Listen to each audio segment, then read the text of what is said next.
Oh no, I don't know what that is. Okay, hold on guys, having some technical difficulties. I didn't mean to share my screen. Stop sharing. Okay, now the first thing I would like to go over, guys, I don't know if y'all are able to see my computer or y'all able to see. Miss Saunders, are you able to see my wall over here, my anchor chart? Yes, ma'am. Okay, the first thing I want to go over is my anchor chart for Goodbye Vietnam. Okay, now this week, I would like for it to cover my entire screen, and I don't know why. I would like for my face to cover the entire screen.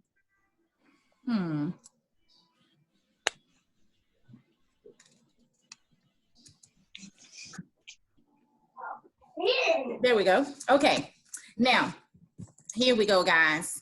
Now, we should be finishing up with this book. What I would like to do today is summarize chapters 6 through 10 for Goodbye Vietnam, because hopefully before the end of this week, you will be able to take the AR test, okay? So this is part 3, which is the voyage, chapters 6 through 10. The voyage on the boat is very difficult and cramped. Everyone is getting seasick. Captain Moy is a foolish captain. Now that is exactly what father called Captain Moy. The father did, because he's traveling and the only thing he has is an old dated map, and he's actually going in the wrong direction. So father called Captain Moy a foolish captain. Lloyd, there was a new character introduced in this portion of the book. Lloyd was rescued from the sea and he was pulled into the boat. So they rescued him and pulled him into the boat. And then Grandma, which remember, Grandma had 2 ducks on the way to the journey to getting on the boat. One that she used to bribe one of the soldiers that stopped them because they didn't have any papers and they were going to be sent to jail. So she bribed the soldier with one of the ducks, the police, and the other one, Grandma cooked the other duck to celebrate Tet. And Tet is the Vietnamese New Year. Lloyd, he also caught a turtle because Lloyd, believe it or not, Lloyd is his family. They were a fisherman. They fished. So he was a fisherman. So he was good at capturing food that they needed while on their voyage. Lloyd caught a turtle. Tho and Deo, which Deo was the one that was pregnant, they had their baby, but Quang, which is Tho's dad, Quang actually died before the voyage ended. And they had a special ceremony for him, and they actually put him overboard, but he did die. So someone did pass during this voyage. And the vocabulary that we're looking at in this section, just a couple. Ration is just a small amount. They had just a small amount of food. Fretted or worried. Everyone was worried or fretting during this journey, this voyage on the boat, because they were scared. They didn't think they were going to make it. Injections, which was a shot. We know that the Boxy Hong had to use some of her medicine to actually try to get all of the, cure all of the sick people that were on the boat. Lunar is related to the moon, and that's what Lloyd used, because Lloyd was a fisherman. Lloyd actually helped Captain Moy with the ship, knowing that they were going in the wrong direction. He was able to use the moon as the guide. Ceremony is a ritual, and then Tet is the Vietnamese New Year. Okay, now remember, you need to finish this book before the end of the week and take the AR test. And before the end of the week, I'll go over the next portion, which was the Silver City, which is part 4. Okay. Our skill for today for reading is making inferences.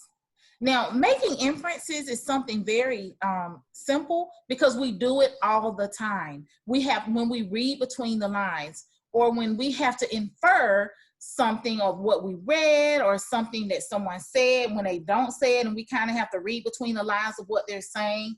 But when authors of books, they don't tell everything about characters or events, and the readers, which when we're reading, we have to use story clues and background knowledge or schema to make an inference.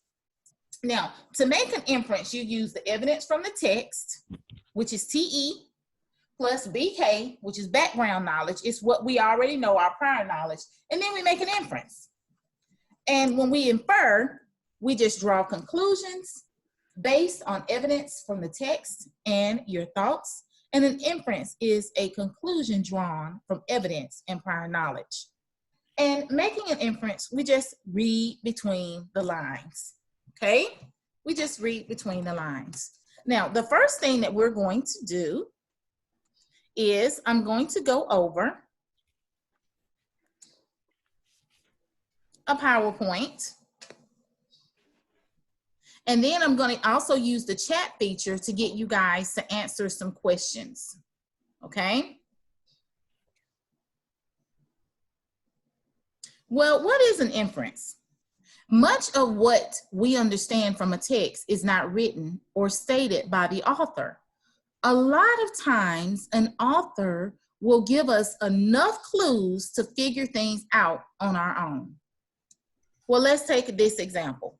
Judith rushed into the classroom. She threw her backpack onto a hook and she hurried to her seat just after the morning bell rang. As Judith took her seat, Miss Walsh shook her head and didn't seem to be surprised. What is an inference? Based on the information given by the author, we can make a guess that Judith is frequently late to class. This is called making an inference. Now, did the text tell us that Judith is usually late? Did the text tell us that? No. Authors leave it up to us, the readers, to make our own connection and read between the lines. Well, let's see. How are inferences made? In order to make an inference about a text, you need two things: background knowledge, evidence from the text, and then we make our inference. Now, let's think about the background knowledge and the text evidence we use to make this inference, that Judith is frequently late to class. Let's look at our background knowledge. What do we already know? When a student rushes into a room and hurries to their seat, they're usually what? They're usually late. Well, when someone isn't surprised about something, it's because they're used to it happening often, that it happens a lot. So that's our background knowledge. Well, what did the text say? Okay, guys, make sure you mute your devices, please. What did the text say? When a student rushes into a room and hurries to their seat, they're usually late. Well, what did the text say? The author said that Judith rushed into the classroom and hurried to her seat. So do you see? That's what the text said, that she rushed in and she hurried to her seat. Well, if she's hurrying, that means she's probably late. Well, let's look at what the text said. The author said that Miss Walsh doesn't seem surprised. Well, what do we know? What's our prior knowledge about that? If she doesn't really seem surprised, that means this kind of happens a lot or frequently if she's not surprised about it, okay? Let's practice. How old are you? 10. Mommy, how old? Okay, so let's practice, guys. I'm gonna turn on the chat feature.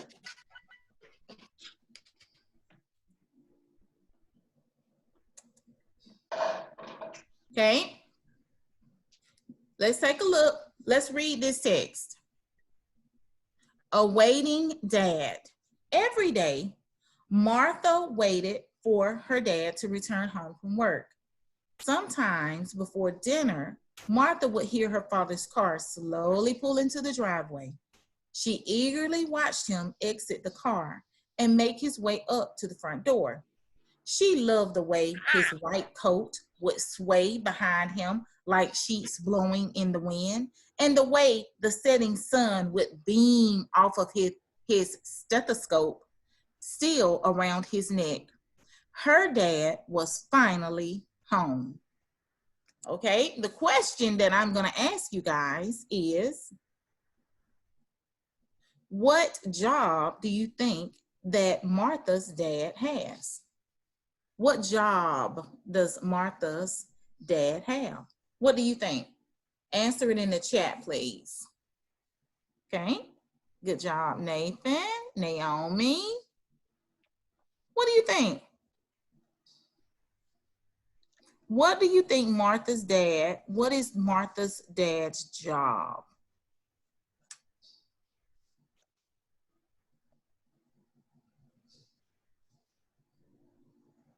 What is his job? What can we infer? Good job, guys. Great job. We can infer, or we can read between the lines, that Martha's dad is a doctor. Very good. Now, there's two clues that we know that's from the text. Two clues. From the text, it states that, one is his white coat. What do we know that doctors usually wear, guys? A white coat. Now, someone said, could be a scientist, because scientists wear white coats. Yes?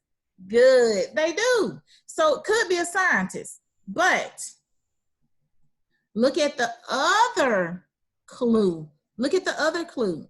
The passage also said a stethoscope. Who wears a stethoscope, or who uses a stethoscope in their profession? A scientist or a doctor? Very good, a doctor. Okay. So we can infer, based on what the text says, that the white coat and the stethoscope. Well, what do we know? Our prior knowledge tells us. What do we know about that? Doctors usually, think about it, when you're in there going to the doctor, a doctor will usually have their stethoscope on. Very good, okay? So, I'm gonna stop sharing. So guys, please unmute your devices. Pow. Hello, hello. Unmute your devices. Hello there. Hello. And I'm gonna ask a couple of you questions, okay?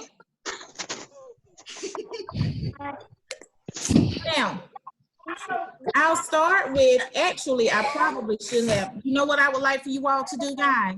Continue to have your devices muted. Mute your devices, and I will call on you to answer questions. Everyone mute your devices. I think it'll work easier that way. I'm gonna start with EJ. EJ, tell me one way that you can make an inference by using, I can't hear you, EJ. Can you speak up just a little bit? I still can't hear you, EJ.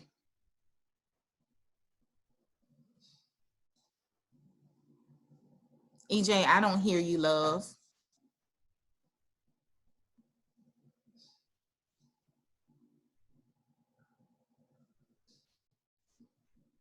I'll come back to you, okay, EJ? Because I really can't hear you. I don't know what's going on with your volume. Nathan. Nathan. Yes. Give me one way to make an inference. What do you use to make an inference? You kind of give like kind of clues, like what their job was, kind of like in the thing, or like what the item was. Like it was leathery. It had laces, stuff like, if you say stuff like that, then like, oh yeah, that's a shoe. Very good. So you're looking at different clues. Very good, Nathan. Matthew, what do you use to make an inference? Matthew, tell me something that you can use to make an inference. You would like put some clues or some hints to tell like what you're supposed to be in the passage. Very good. So you look at different clues in the passage. Very good. Sydney. You can use the background knowledge that you know. Very good. The prior knowledge that you already know about a topic to make those connections. Very good.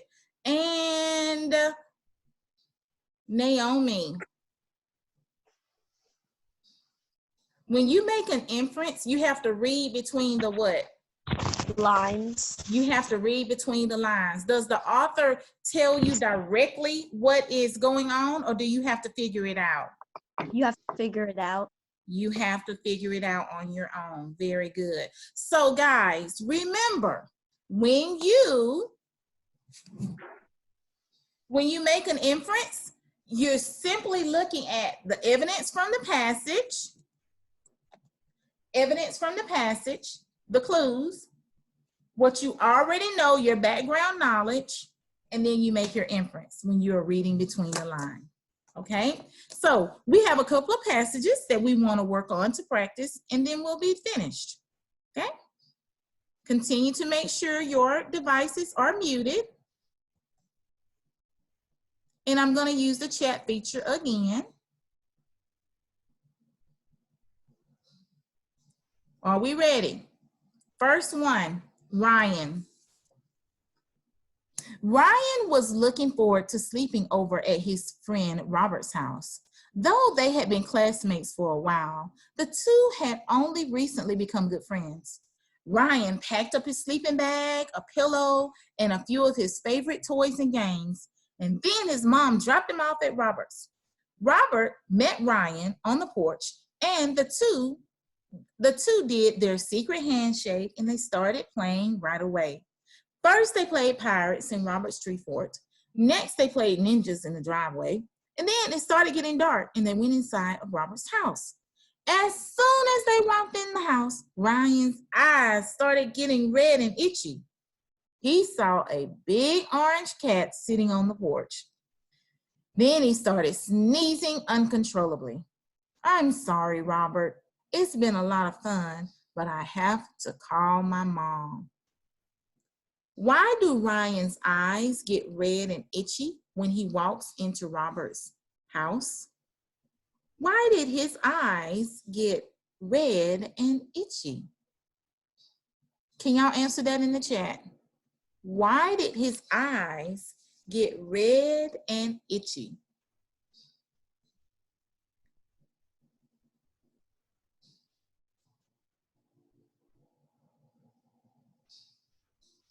Good.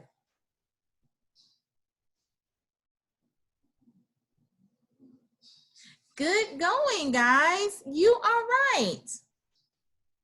Because of the cat. He was fine outside, but the minute he walked into the house and he saw that big orange cat sitting on the couch, he started sneezing and his eyes got really irritated. So yes, he's allergic to the cat. Very good. Let's go to the next passage. Okay, next passage, number 2. William, don't forget your towel, Mom shouted as she applied sunblock on the baby. William threw the folding chairs in the back of the minivan and shouted through the garage door, "Okay, Mom." He then ran up and he grabbed his towel. "Georgie," William shouted. There was no response. Mom packed the baby up into the car seat. "William, can you help me with the umbrella?" William ran down the stairs and almost tripped over a chew toy. And then he helped his mother load the large umbrella in the minivan. "Mom, I can't find Georgie," William said. His mother shrugged and replied, "That's okay, William. He probably shouldn't come with us anyway." Now, where do you think Mom and William are going? Where are they going?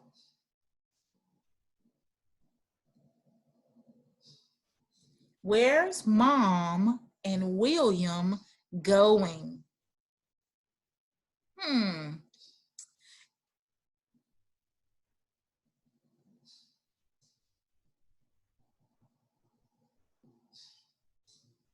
Very good. They're going to the beach. Now, someone said they're going to the pool. They could also be going to the pool, but we know they're going somewhere that they're going to need certain items. Now, how do we know that they're going to the beach? How do we know? What are the clues in the passage that lets me know they're going to the beach?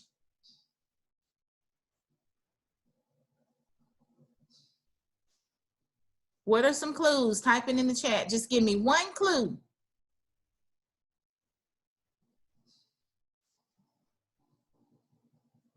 Now, very good, guys. The passage had several clues. One, it says they were gonna need a towel. Also said, you're right, they're gonna also need sunblock. We know our prior knowledge, when we go to the beach, we have to put on our sunblock so that we don't get sunburned. And of course, we're gonna need a towel because we're gonna be wet. And also, they grab their umbrella. Okay? Now, you can use an umbrella for raining, but you also use an umbrella for protection. So we need that at the beach. Very good. Now, the next question is tricky, guys. Are you ready? Y'all are doing great. Who is Georgie? Who is Georgie?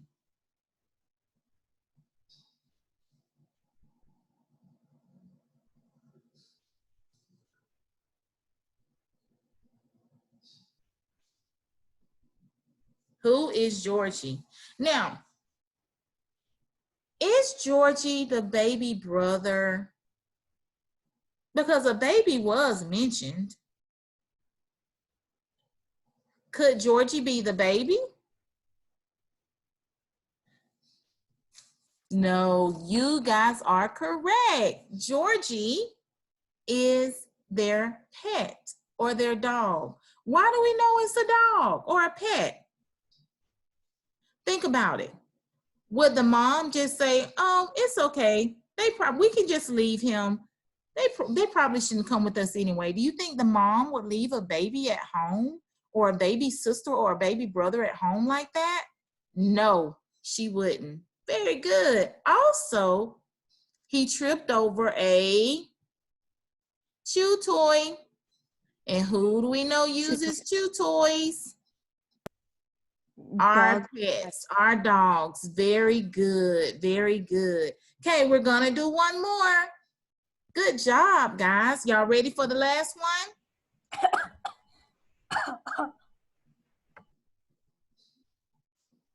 All right, last one. As the teacher brought the class back from the washroom, he noticed that Alvin and Elijah were, now this one is good, guys, pay attention, were nowhere to be seen. He asked the class, has anyone seen Alvin or Elijah? Most of the students confirmed that they had not seen them, except for Rodney, who remained silent while tapping his foot. Please don't draw on the screen, guys, please. Please don't do that. Most of the students confirmed that they had not seen them except for Rodney, who remained silent while tapping his foot on the floor anxiously. The teacher noticed this. Rodney, do you happen to know where your best buds, Alvin and Elijah, went? Rodney looked away and said, no, I haven't seen them. The teacher notified the office of the missing students. An announcement was made over the PA system, and a few minutes later, Alvin and Elijah returned to class. Both of them were very sweaty, and Elijah was carrying a basketball. Sorry we took so long. We had to use the bathroom, said Elijah. Yeah, chimed in Alvin. It took longer than we thought. Now, this question, the first question, what were Alvin and Elijah doing while they were gone? And how do you know? What were they doing? Put it in the chat for me, guys. What were they doing?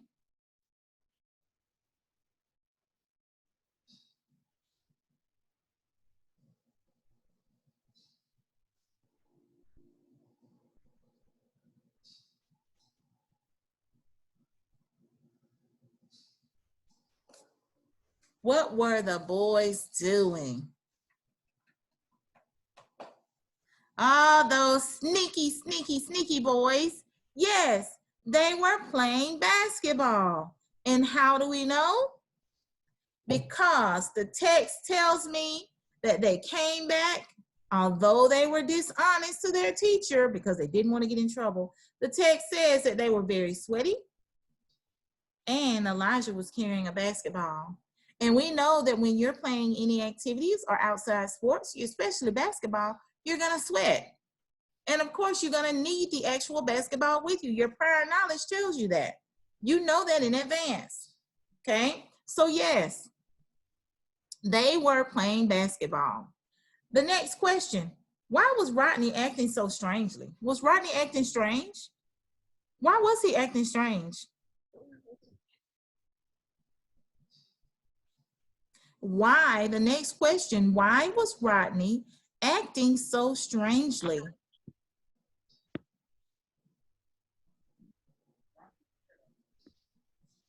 Do you think Rodney knew where they were? Of course he did. But did he want to get his, and what did the teacher say? Rodney, do you know where your best buds are? Did he want to rat out his friends? No, he didn't want to rat out his best friends. So you see, he didn't want to tell on them. So he was just kind of, he said, no, I haven't seen them. He wasn't honest about where they were because he didn't want them to get in trouble either. Okay. Good job, guys. Good job. So now, do we see what making an inference is? It's very simple, guys. It's very simple. When you're making an inference, you use text evidence, add your own prior knowledge or your background knowledge, and you make an inference or you draw a conclusion based on evidence and your own thoughts. You read between the lines. And I love making inferences because we have to do them every day in our reading, okay? Do we have any questions?